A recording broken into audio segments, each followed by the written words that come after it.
Good morning. Sorry about that. I had my camera closed. Welcome. Happy Friday. This is just me. I'm doing some cargo hauling today in Star Citizen using some of the new equipment. This is the ATLS, and gonna just, as they say, goof off. I'm gonna run some cargo. Got to be very careful right now because the system has a blockade thing going on, and it's no fun flying a heavily laden cargo ship, even though you're carrying garbage like aluminum or scrap, whatever the case may be, whatever they're giving you at my level. I'm currently a junior rank, as you can see in the upper right corner. And I'm hauling aluminum and titanium, nothing of value. It doesn't matter because the players that are playing on the opposite side of the interdiction of the blockade, they're actually blockading. They're fighting to keep stuff going to the station. The players that do that, they don't care what you're carrying. They just want to blow you up. I mean, they really don't. They really don't. And I can understand that. They're playing the bad guy, and that's completely okay within the game. If you're just tuning in, this is Old Salt Games. I'm playing Star Citizen, which is a game in its alpha state. It is absolutely unreleased, 100%. As you can see, there's, I don't know if you caught that, but there's some graphical glitches every once in a while. Right now, with my current setup, I'm getting about, hold on one second. Wow, excuse me. I'm getting anywhere from 90 to 200 plus FPS on my all AMD system with 64 gigs of RAM. If anybody's interested, I can run my specs down. Oh, I don't want my vehicles to be retrieved. I'm at the wrong terminal. I can run the specs down in the chat. I guess I could. I mean, real quick, I could look up my specs and run them down in the chat, let you guys know what I'm running. But basically, it's an AMD Ryzen 7 X3D chip. It is an AMD 6950 graphics card with, between the two, I'm running smart memory, which is the most efficient way for AMD to handle graphical information. It passes it in large chunks using all channels of the CPU instead of one channel at 256 bits at a go. It's running it all at one time. Graphics card utilization is currently at roughly 60%, running at 52 Celsius. My CPU is at roughly 70 to 80% right now, running at 71 degrees Celsius. It's a water-cooled system. And as you heard already, I have 64 gigs of RAM. So it runs really pretty, really beautifully. I get some artifacting. I think that's just the way that they're literally have their graphics set up. The Star Citizen has their graphics set up. Now I'm going to run this one mission, and then, well, two missions, and then I'm going to get offline for a little bit. I have to reset some programs. In particular, my Stream Deck is not registering in Star Citizen, and that means, guess what? Stream Deck didn't run in admin mode. So I got out, I turned it on to admin mode, but typically my experience with Star Citizen is once it's running, if the programs you want to run inside the game are not in admin mode when you start, you cannot just go out and start them up. It doesn't work. Never does, never will, I doubt. Okay, so this is all 90. I'm going to bring it up to verify that there's 90 in my mission manager.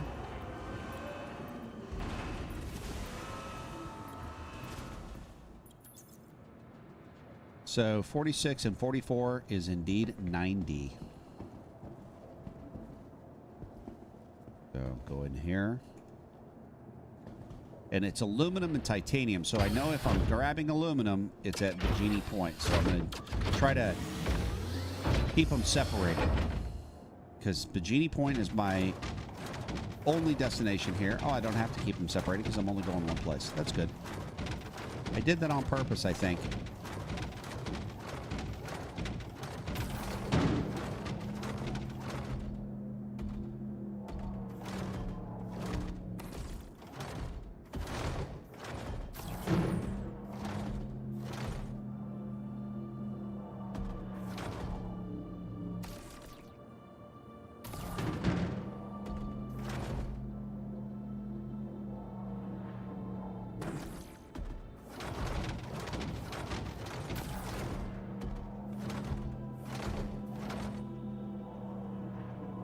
This is way, way faster than a max lift tractor.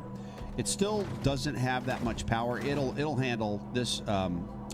This exosuit will handle up to a 32 SEM box, I'm being told. I've not gotten anything over. Hello. Hello, Franklin. Now it's not registering anything in there.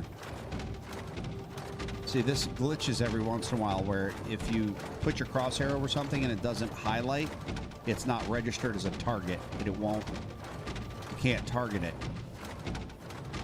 You gotta walk up to it. Nothing. There we go. There's one.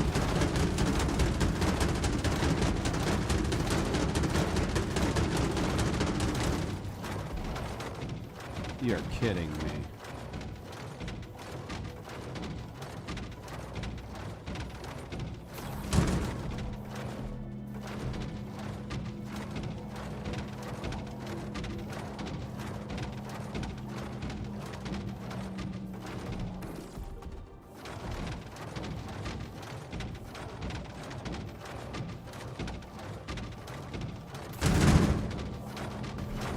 So there's that glitch. It's not registering as a target until I'm standing on top of it. And now I got to do this shit, which is maneuver so I can see where my cursor is.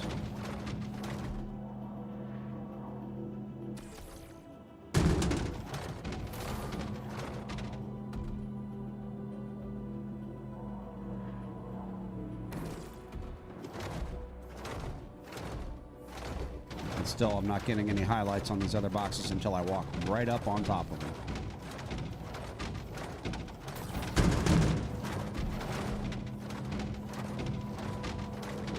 That's stupid. Well, Alpha State game. What do you want?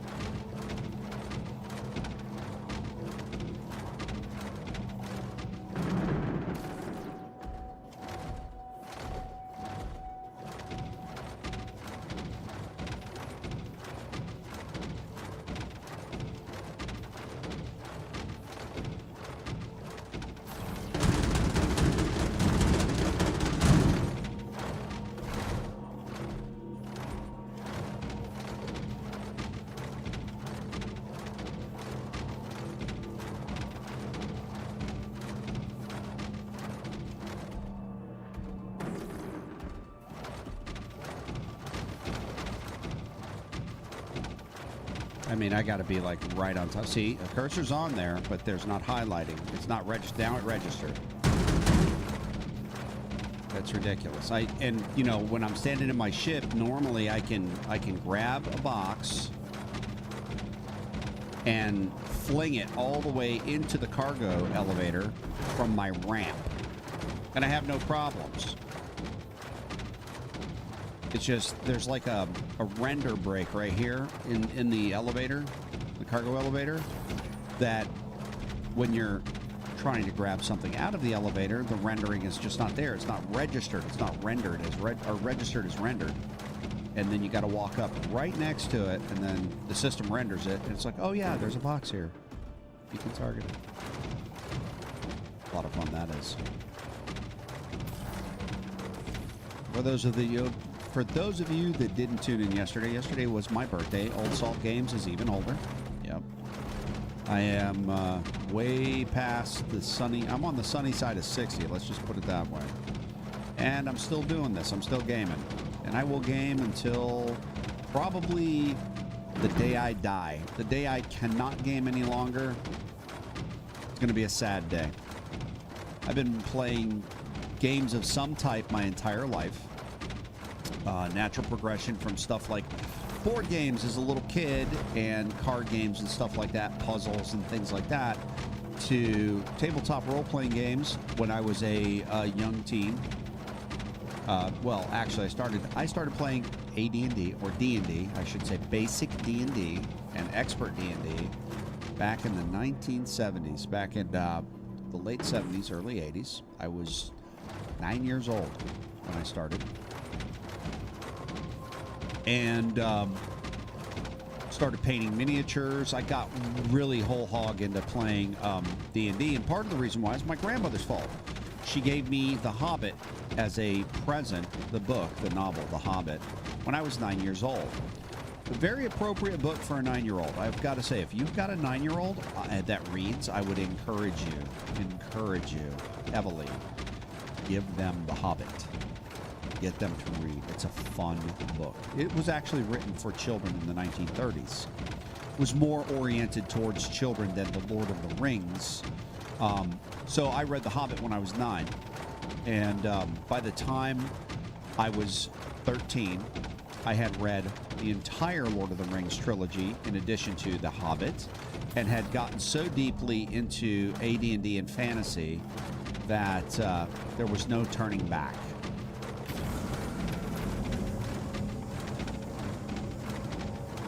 Let me see. It's supposed to work with my cursor. Does not work with my cursor. Doesn't work with my crosshairs.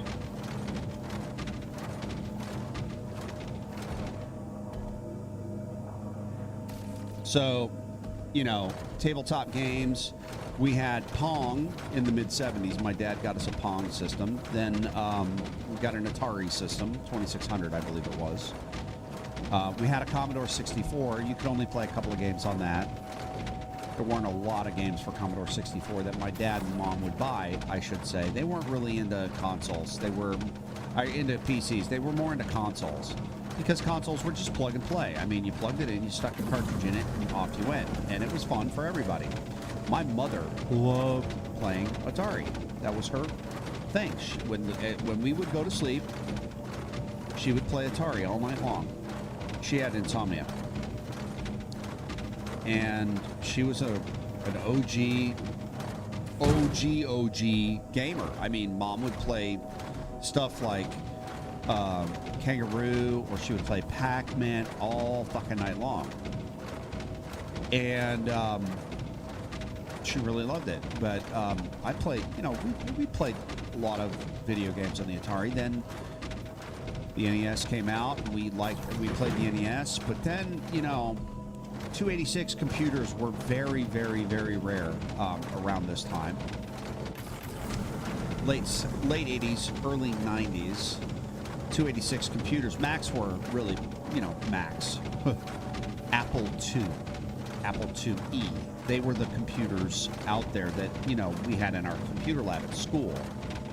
Yes, we had a computer lab at school. We programmed in BASIC. We ran games. We learned how a computer actually operated.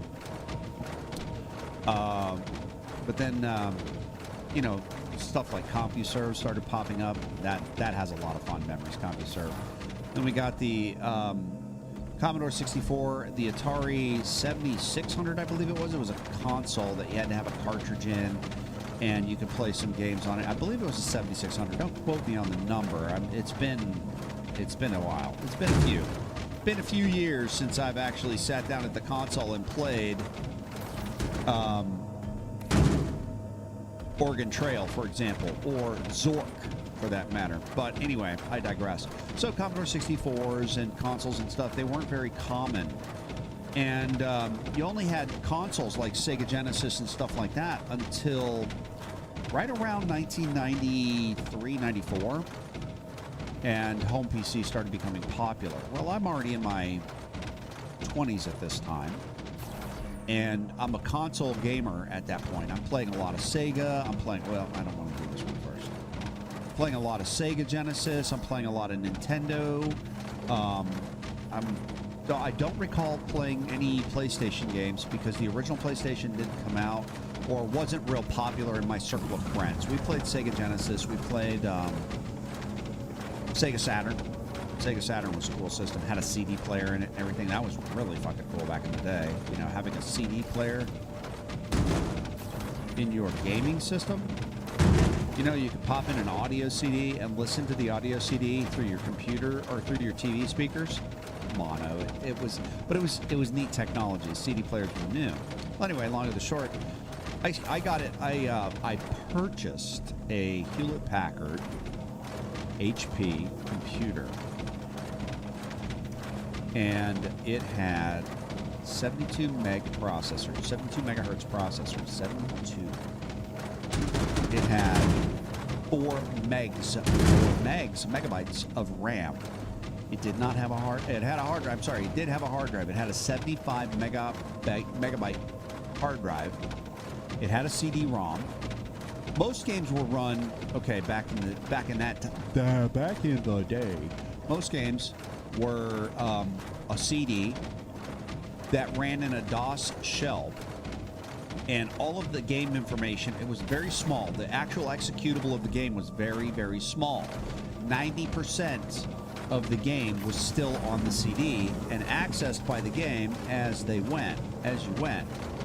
So if you loaded up a game, you weren't actually putting the full game on your system. You were putting just the executable files on your system, and then as the executable file went, it would ask for information from the CD. So your CD-ROM drive ran a lot.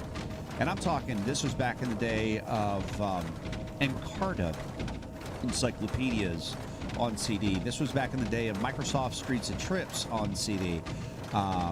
This was Doom. This was games like The Dig. This was and that was a really fun game for me. This was Myst. This was, let's see, games that you guys would recognize even now after all this time.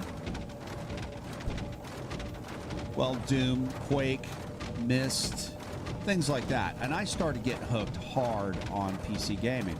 And way back in that time period, a little known company at that time called Blizzard Entertainment put out a game called Warcraft. Not World of Warcraft, Warcraft. It was a real-time strategy game on CD-ROM, and you got to play one of two factions. You could play a human, or you could play an orc faction.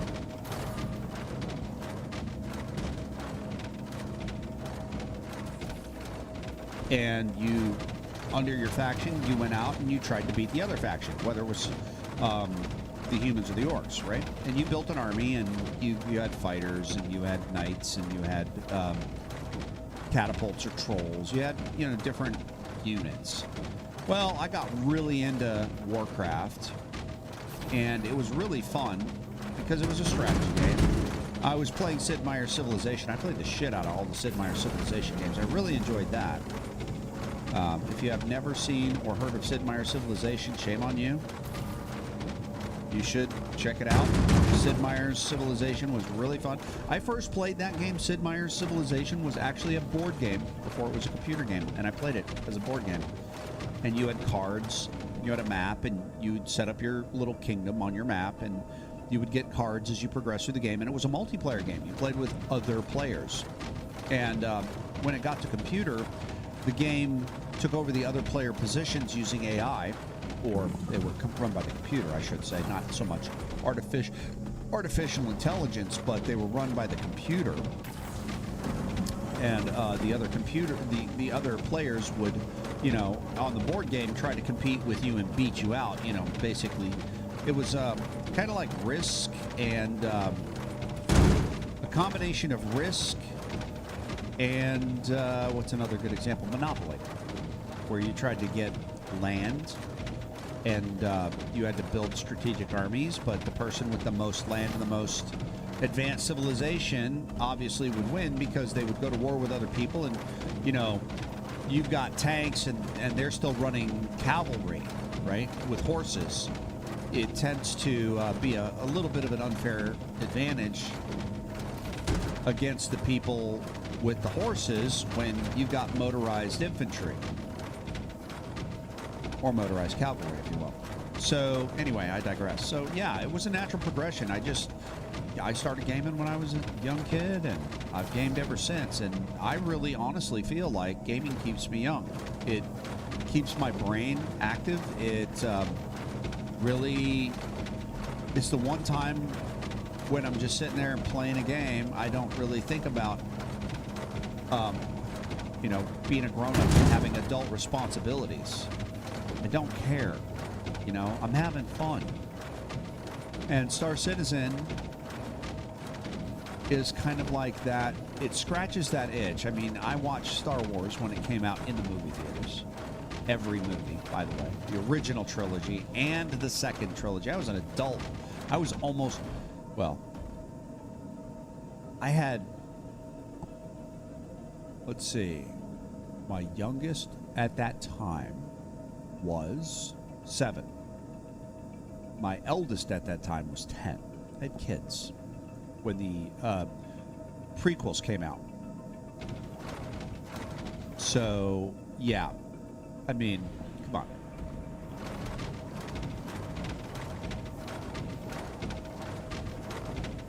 But yeah, I'm a gamer. I've been a gamer. But anyway, Star Citizen scratches multiple itches. I've played all of the Chris Roberts titles growing up. I played all the Wing Commanders. I played everything Chris Roberts put out that commercially was viable, that I actually had in my local market. And Star Wars, Star Trek. I'm a huge sci-fi fan. Battlestar Galactica, you name it. Well, I've always, my you know, the little kid in me always wanted to live out in space and be a spaceman and an astronaut and all that other crap. I wanted to be an astronaut when I was a kid. That was what my dream job was. I was going to be an astronaut. I was going to live in space. I was going to explore space. Well, fast forward to the early 2010s, and here comes Chris Roberts with his new concept for a game, Squadron 42. And I'm like, that's a AAA title I can get behind. And I didn't even know. Nobody had any clue that we were going to have Star Citizen. It was just, I wanted to play Squadron 42. And because, hey, look, Squadron 42, technically speaking, if you really broke it down to the brass tacks and you looked at all the little Easter eggs that Chris Roberts and company have thrown in, Squadron 42 is the spiritual child, if you will, of all the Wing Commander series. And it's just the next natural progression. I want to play it. So I backed it. And then all of a sudden, here I am in Star Citizen, living my dream. I am living in space, at least virtually. Have to eat. You have to take care of yourself. You have to, there's survival aspects to it. You have jobs that you do. You can select work. You can be a fighter pilot. You can be a bounty hunter. You can do all this stuff. And it's just, it's joy for me. I really, this game makes me happy. I'm looking at the chat because I'm seeing if anybody's talking. I see people watching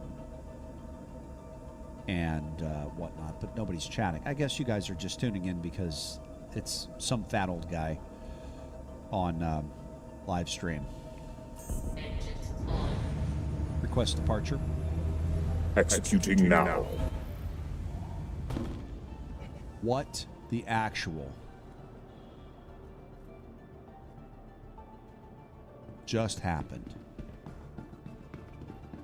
Did you guys witness that?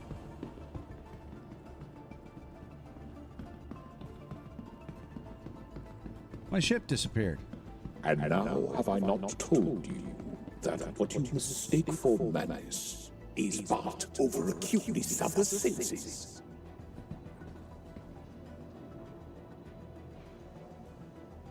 Got tier 3 injured in my leg.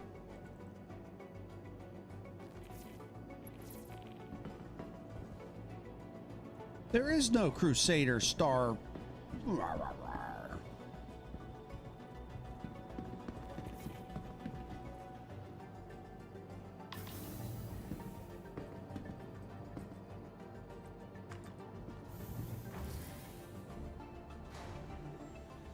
I'm going to go down to the medical, get fixed up.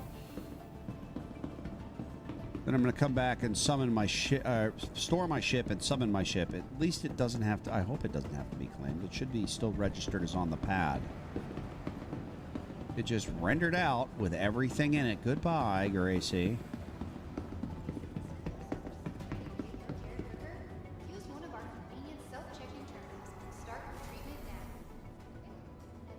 I used to live in this station, by the way.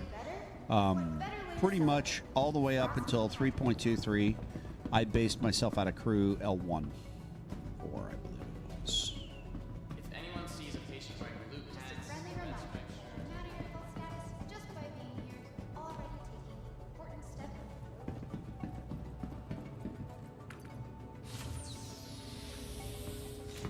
step. Used to live out of crew L1. And then, you know, 3.23 came along. I didn't play a lot on 3.23. And 3.24 now we have persistence and hangers and all that other happy horse shit. So I got a base out of Olisar. Port Ollie is not too bad. I'm actually not very unimpressed with it.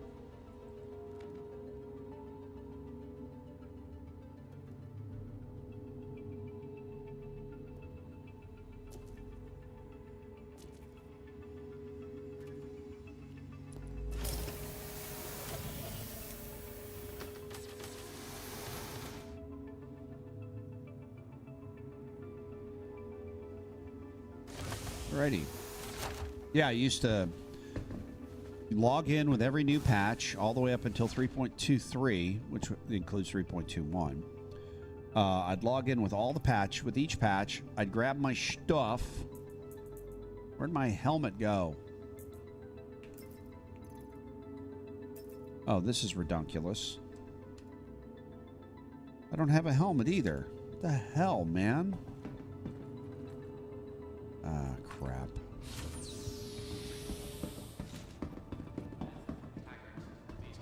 And I'd haul everything out here to Crew L1 and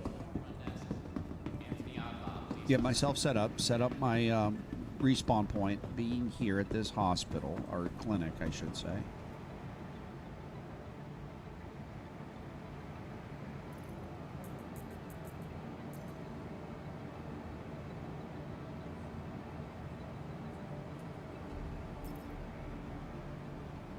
See, I can't drink because I have a helmet on according to the system.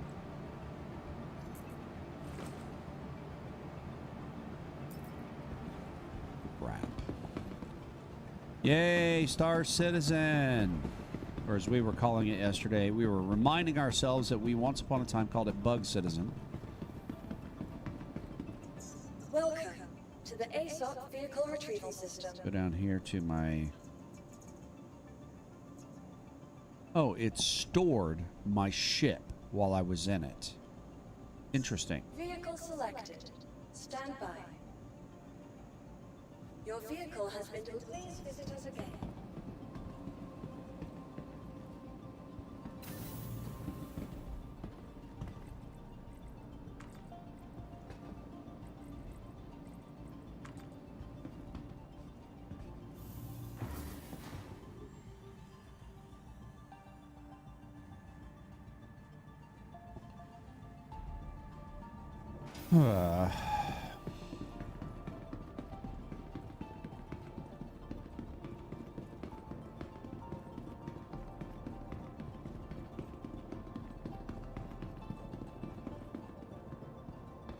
I still have my HUD just like as if I had a helmet. I just don't have a rendered helmet that I can take off. That's going to become problematic here in a bit because I'm going to have to go to the medical bay to get hydration and fed. And that doesn't last very long. This is crap.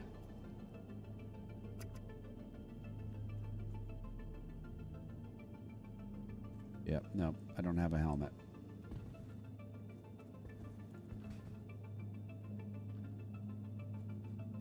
I hit the button. I heard it go click. All my stuff is still there. Thank God for persistence. Why they stored my ship while I was in it, I have no idea.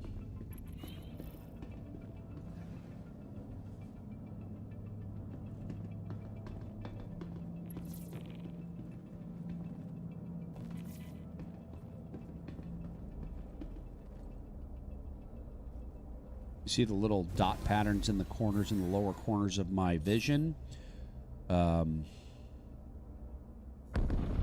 That is the helmet HUD actually being there. And It says I have a helmet on. It just doesn't show me I have a helmet on. Request departure. Oh, that worked real well. Cancel this, and I got to go to Bajini. Bajini is at Arc Corp.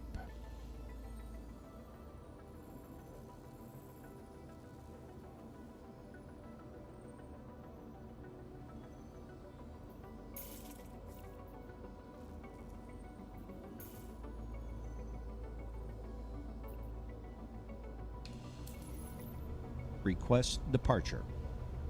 I will obey. Launch complete.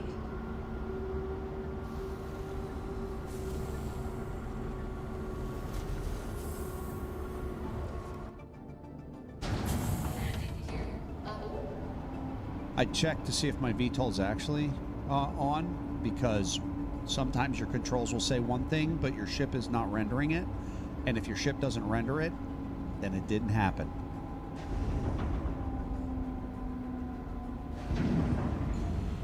Bug Citizen, gotta love it.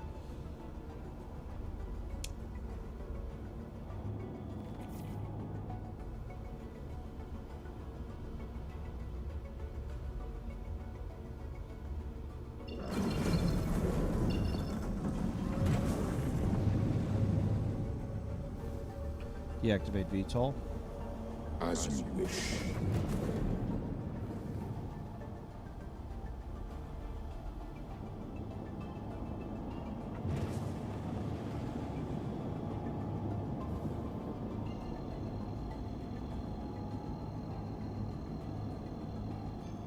Initiate jump. Quantum travel engaged.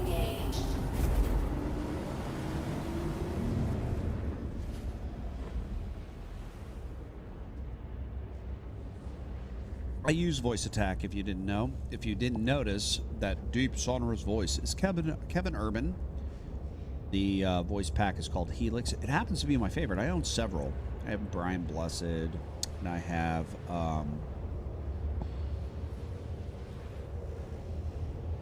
Brent Spiner, and just a few. And I happen to love this.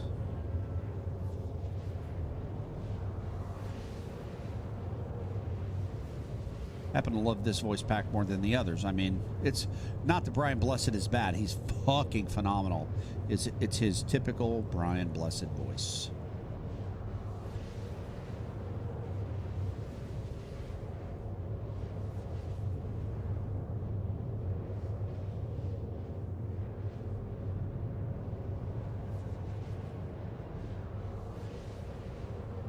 Let's see.